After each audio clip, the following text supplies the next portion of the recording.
What we're talking about is several visualizations of the path of the moon's shadow during the eclipse in 2017.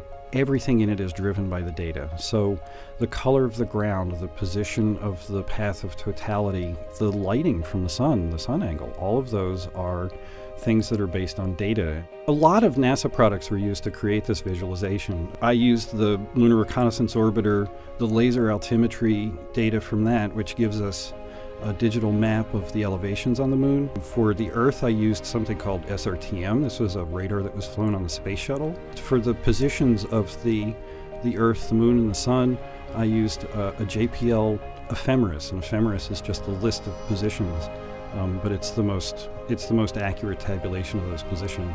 This visualization is unique because it shows the effect of both the irregular edge of the moon, the limb of the moon we call it, and the elevation of the observer. Now, we've known for a long time that the elevation of the observer affects where the shadow is.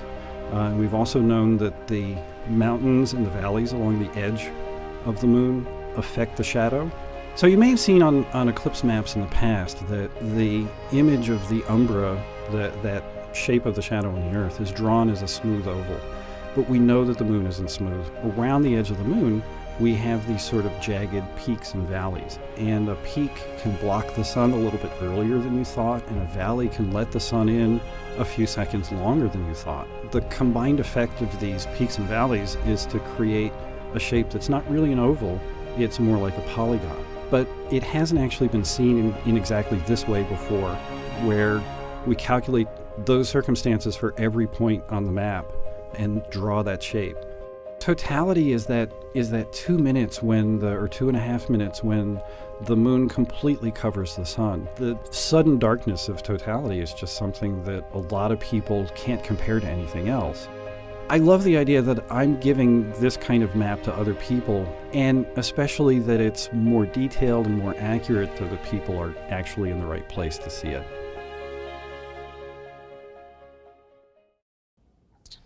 Well, on August 21st, for several hours, everyone in the United States, including all of North America, Central America, and even a portion of South America, is going to get to experience a partial solar eclipse. That's when the moon moves in front of the sun and partially blocks it out.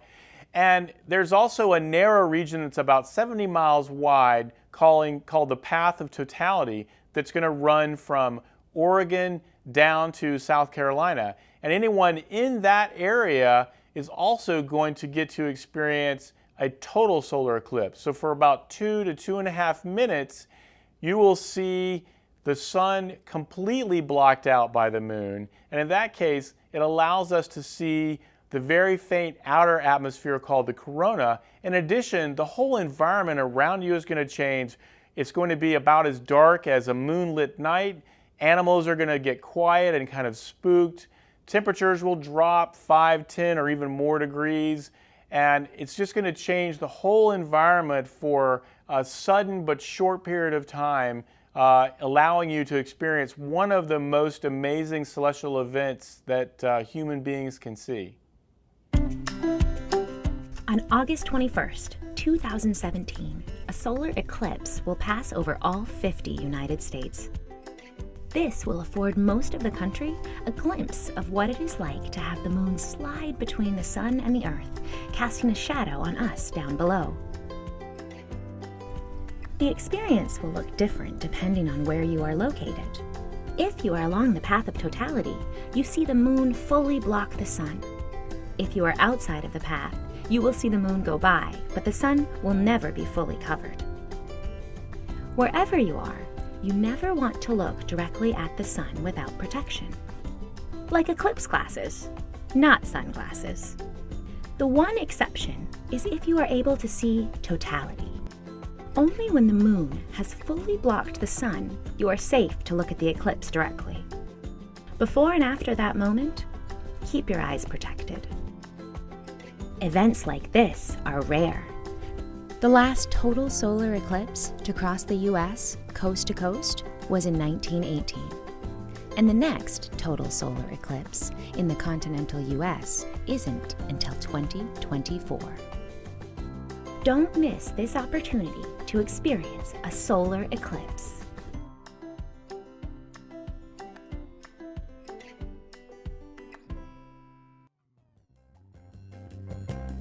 Ladies and gentlemen, welcome to the eclipse.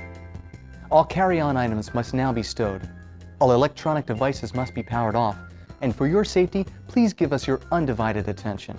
We want to prepare you to safely view this exciting event. Do not look directly at the sun, even during an eclipse. You have several viewing options available. First is certified eclipse glasses, available at many community centers. Check to make sure they're not scratched, and then fasten them tightly across your face. Do not be alarmed if it is very dark.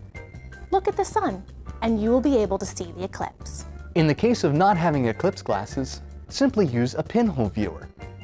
Make a pinhole in any piece of cardboard or paper and hold it up to the sun. But don't look at the paper.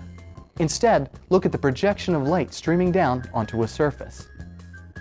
You can also make a projector out of a box. There's a pinhole and a viewfinder on this side. On this side is a white piece of paper for the projection. Put the sun behind you, and then look inside at the eclipse.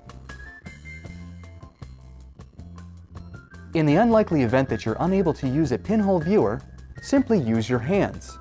But remember to look at the projection, not at your fingers. Do not look at the sun through a telescope without an appropriate solar filter, or through the viewfinder of a camera. Do not even look through the telescope with your eclipse glasses on, as the concentrated light can damage the glasses. We are pleased to announce that for a short period of time, you may view the eclipse directly.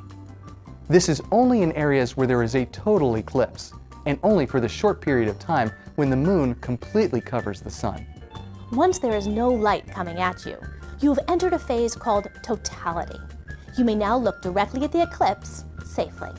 You'll know the eclipse has reached totality when everything looks pitch black through your eclipse glasses. It is now safe to remove them. Depending on your location, totality may only last a minute or two. Please check your local community sources for timing information in your area. Please return to your indirect viewing method before the first flash of sunlight appears around the edges of the moon. Thank you for your attention, and please enjoy the rest of your eclipse viewing. Keep watching the friendly skies.